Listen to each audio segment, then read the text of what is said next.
Back in 1980, I was very excited. I gave a paper at the TESOL Society in Los Angeles.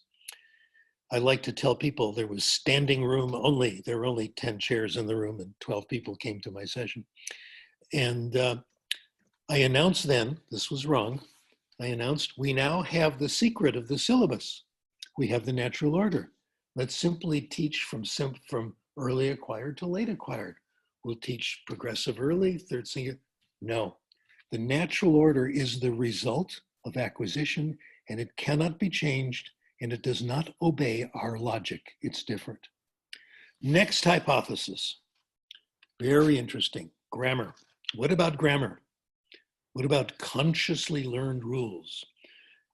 People sometimes talk about me and they say that Krashen does not believe in grammar teaching.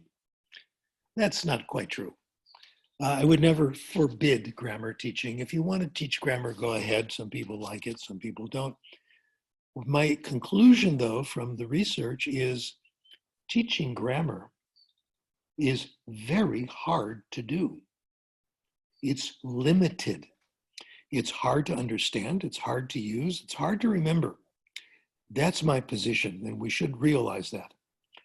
Let me state for you are now 3 conditions for use of conscious grammar. First of all, we think the only time you use it is when you're editing your own language. So if I say something and I think I might have made a mistake, I look at the sentence again in my mind's eye, think of the rule and apply it, which is very difficult to do. First of all, if you want to do that and you want to be accurate, you have to know the rule. Now, even the greatest linguists in the world don't know all the rules.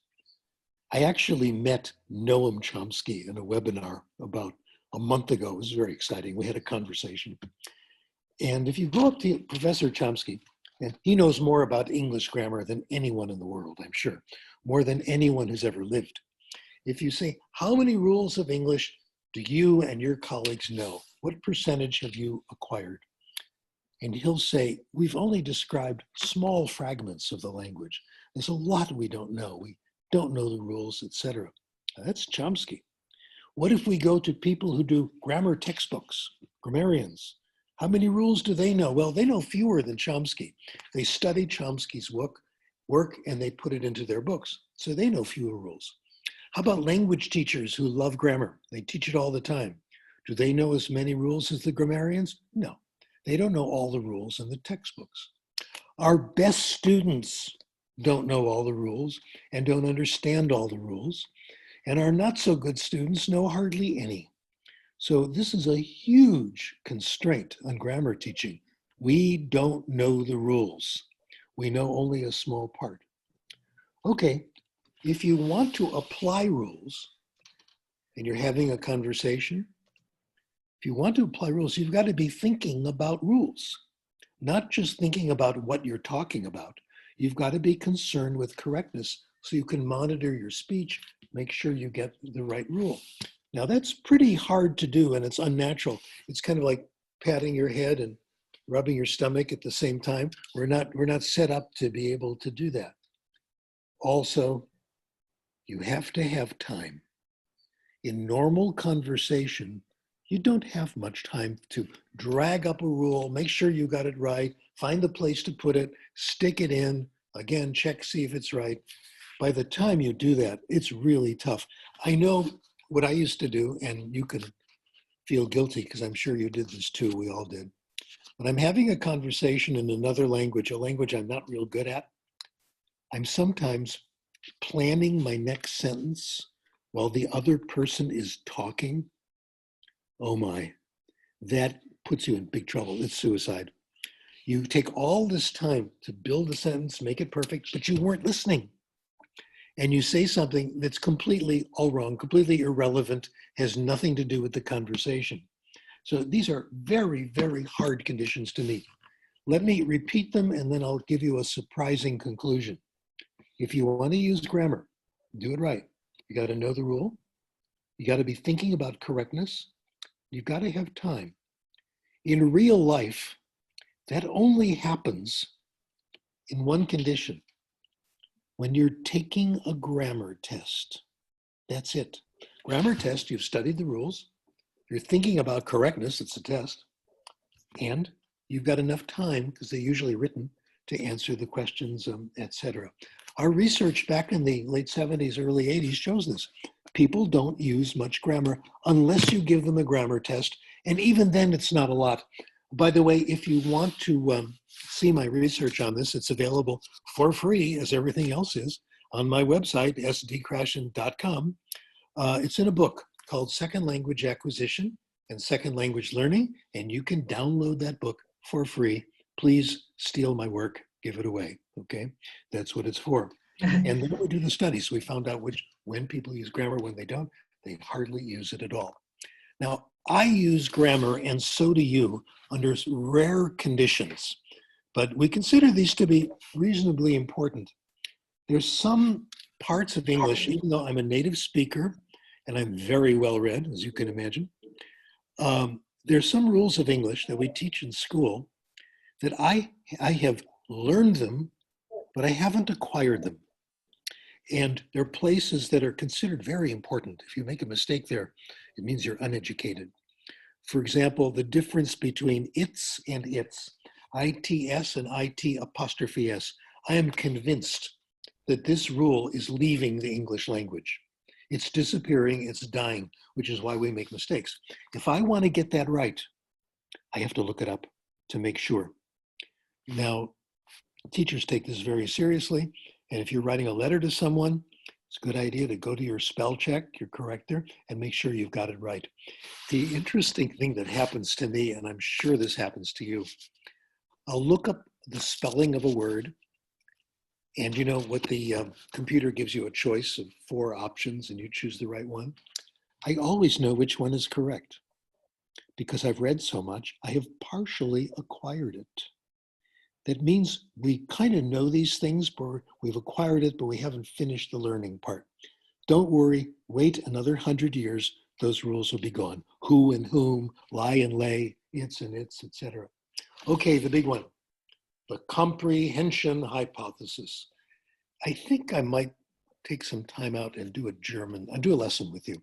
I want to show you how we acquire language. I'm going to give you 2 lessons. I've already told you what language, it's German. And I'll give you 2 lessons and you tell me which of the 2 you like better, okay? Yes. Here's lesson number 1.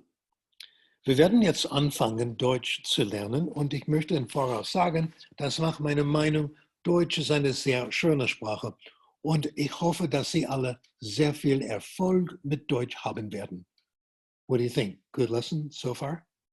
You think if I kept talking to you like that, you'd pick up German? I doubt it. How about if I repeated it? Would that help? No, same thing. How about if I slowed down? You still wouldn't understand. Sometimes that helps. In this case, it wouldn't.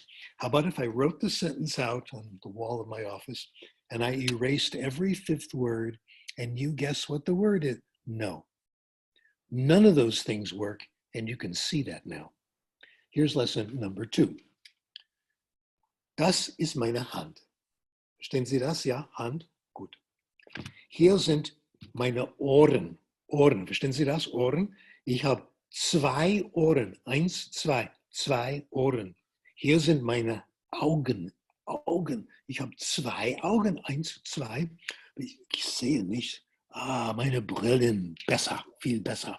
Okay, und hier sind meine Zigaretten. Ich habe meine Zigaretten. Nein, ich habe keine Zigaretten. Gut, Zigaretten sind nicht gut. If you understood lesson number 2, not every word, but more or less, I did everything necessary to teach you German. I will now share with you the most important concept I have learned about language, the best kept secret in the profession. We acquire language in one way and only one way, when we understand it. If you understood the second German lesson, not every word, but more or less, you acquired a little German. There's nothing you can do about it. You can't stop it. It's too late, in fact. You just acquired a little bit. It's already in your mind. It's already there. Language acquisition is involuntary. I think that's wonderful. And it's effortless. It takes no work, no hard work, grim determination. Simply get messages that you can understand. Now, a colleague of mine named Leonard Newmark, taught in San Diego, said something very interesting. I learned a lot from him, and a great deal of my theory comes from his work. Leonard said, if we want to acquire language this way, they have to pay attention to the messages. And if you want people to really pay attention to the messages, make them interesting. I want to push that harder. I want the messages to be so interesting that you forget that you're listening to another language or reading another language. I read every night in other languages. I've been doing this for years. And I make sure I choose books that are not only comprehensible, but exciting. So I forget that I'm reading in French or reading in Spanish or whatever. That's when language acquisition really happens.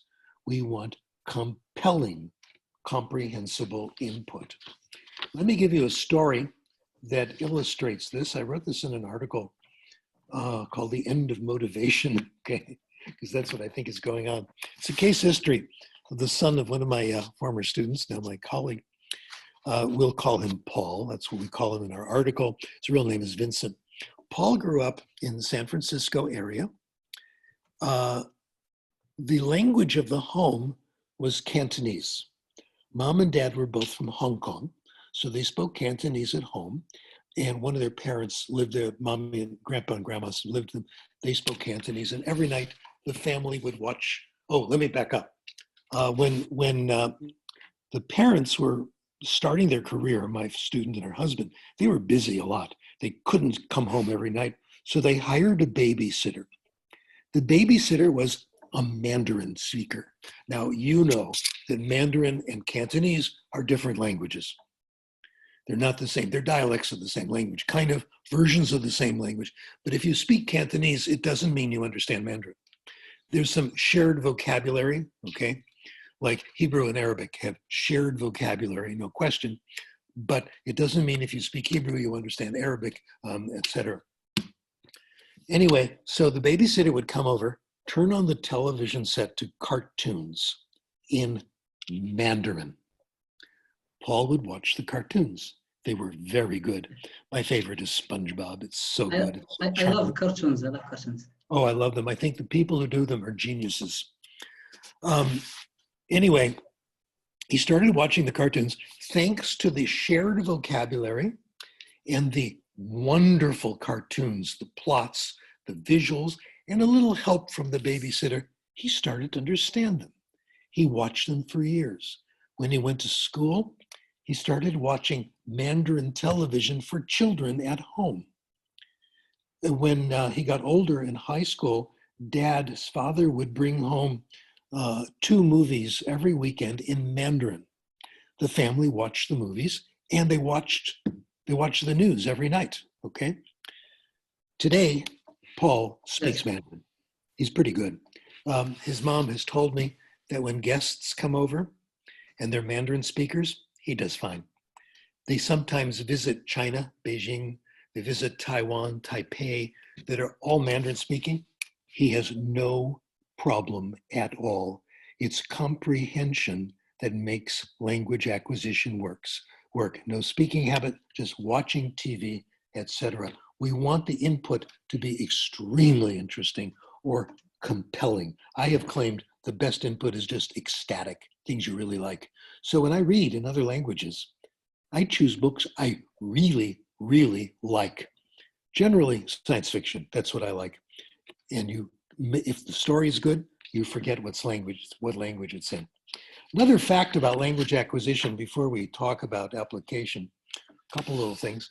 Language acquisition is gradual. It doesn't happen all at once. Research from the University of Illinois, Richard Anderson and his research team, brilliant work. They found this true of first language, and we have replicated it in second. If you're reading in your first or second language, and you come to a word you don't know, But the context helps you get an idea what the word is. You don't get it all at once. Each time you see the word or you hear the word and it's comprehensible, you get a little bit. You get about 5% each time you see it. That is so interesting. So it doesn't happen all at once. Now, the complaint about this, and my colleagues say this is wrong, because, context, you can't depend on context. You can't be sure. Well, for example, here's a favorite argument by my opposition. Let's say the word is finger, and you see a picture of a man pointing like that. They say, well, how do you know it's finger? Maybe it's hand. Maybe it means over there. Maybe it means, well, it could be. But if you get a little idea that it might be finger, that helps. And when you see it again, you gradually build up the whole meaning. Studies of this, when you see an unfamiliar word in print, this is studies done with children's books, 61% of the time, it gives you some help as to the meaning. Only 8% does it push you in the wrong direction. It has to be context, folks. We had the average native speaker knows about 50 to 150,000 words in his own language, in her own language. That's not 50,000 trips to the dictionary. It can't be done. This is the only way it can happen. And my goodness, Kim Aller, John Aller's brother, nice study of this. They looked at vocabulary size of people like you, bilinguals, trilinguals. Your vocabulary is not 150,000. It's more like 250,000. It's more like 300,000. We gain enormous vocabularies, and it's not one word at a time with flashcards, etc. Okay, let me now talk about application, and I'm going to give you the guide to application in terms of, I unplug the phone that still keeps going, in terms of stages. The hypothesis is that everybody goes through predictable stages in developing in another language, and each stage helps the next one. I call this the conduit hypothesis. It's a conduit to the next. The first stage in first and second language acquisition is the same. Stories. It's always stories.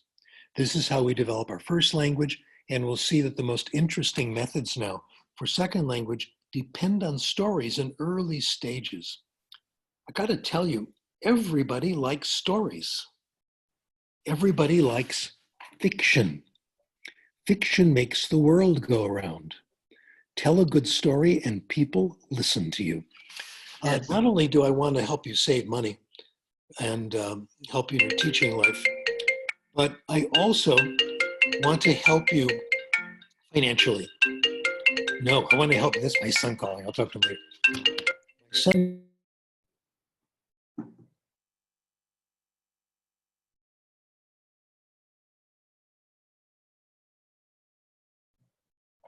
Okay, I'm back with you. Maybe I'll accept it and tell him what I'm doing. Danny, I'm doing a webinar, so I'll talk to you later, okay? Oh, sorry.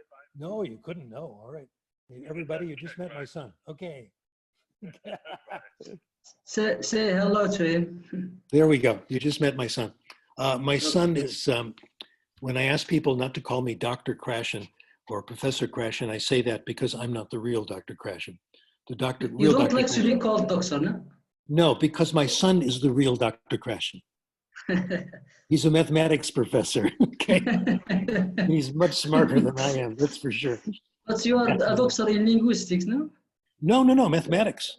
He does algebra. Okay. Yeah, yes. Isn't that amazing? These mathematicians, the work is so interesting. Anyway, stories, everybody likes stories. I want to help you with your social life. Let's say you are invited to a party and you know you won't know anybody there. What do? My advice, go to the movies or get on TV or get on television and watch the latest 3 movies. You can always start a conversation. Go up to anybody and say, oh, did you see Terminator 53? And someone will have seen it and they'll talk to you about it and they'll give you a good discussion. They'll talk about the plot, whether it was they liked the ending, whether the acting was good, etc. People understand literature, that's for sure. In first language,